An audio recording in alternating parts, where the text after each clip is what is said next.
Armageddon has already started. But the Honorable Elijah Muhammad said the battle will be in the sky. It just don't mean airplanes. See, the battle has already begun. The battle is for the mind. Satan battling for your mind. God battling for your mind. Mentally, spiritually, emotionally. Well, I grew up with it. That happens too.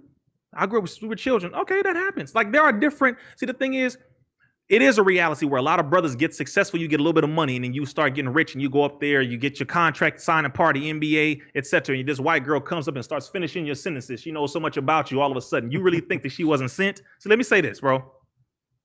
Some of us are so damn naive that you think all of a sudden all these women just interested in you.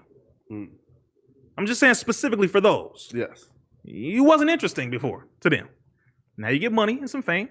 Now they're interested. Please look at that. Then go to the other side and look at, wait a minute. You have family and friends that you grew up with. Who was there with you? Who was always down for you? Look at them. Okay. Let's look at this in layers. And if you do get successful, just say it's because that's the person you want to be with, and don't generalize all black women and say it's because of y'all. No. That's where a lot of brothers start getting that heat because they get with the white girl and it's like, that's fine.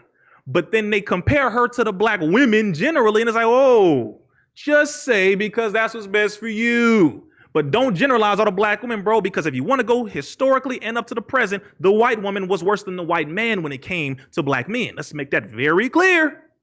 That's why I'm just being real, Adam. We're gonna talk. All right, we're gonna talk, damn it. I know you cool. We're gonna talk. Listen, we have a lot of OnlyFans chicks on here, and I had a lot of chicks tell me that they got no interest in a penis unless it's got some melanin in it. Hey. Like, that's just where it is for them. Like, white dick is out of style. I don't know.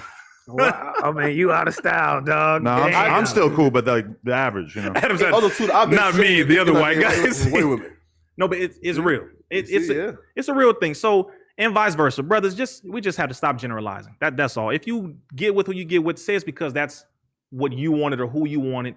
Fine. Later on, when you start to identify yourself and you start to go back and reflect and you start to learn about yourself, go back to your traumas and address them, you will change in whatever way that is. You will grow. As you said, there's certain things you started learning that you got mad, mind blown, that you didn't know, or you was lied to, or you're like, how you didn't tell me?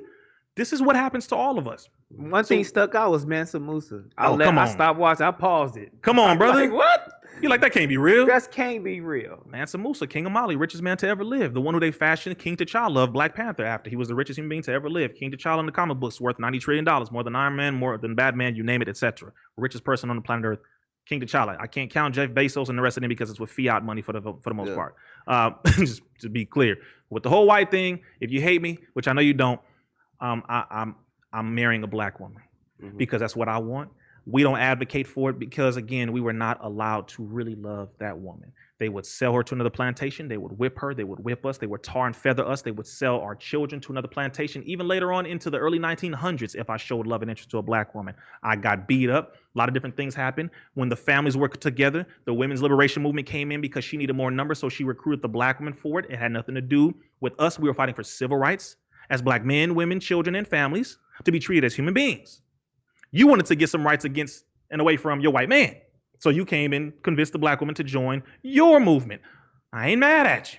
The problem is too many sisters joined because it went against the primary goal, which was for us to have equal rights and for us to be treated as human beings. That was the issue. So at this point, that wasn't too long ago. I love my people far too much. I love the black woman. There is nothing better than the black woman. But women should be respected no matter what color you are.